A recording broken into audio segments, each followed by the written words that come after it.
Now Jung has been, so he accused Jung, for example, of basically starting a cult.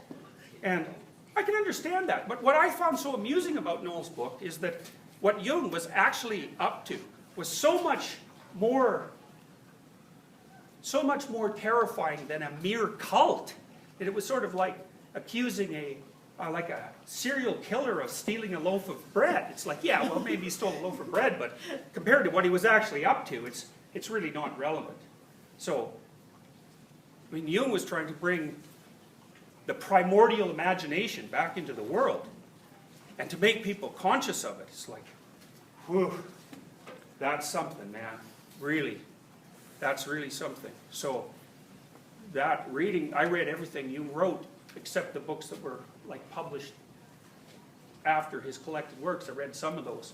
It took me a long time, and it just tore me into bits. Like, I didn't know what the hell, which way was up halfway through those books.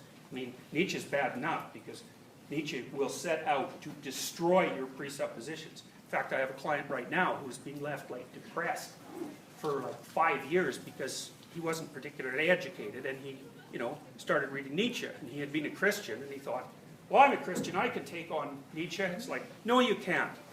No, you can't. Like, Nietzsche was so smart that it's mind-boggling.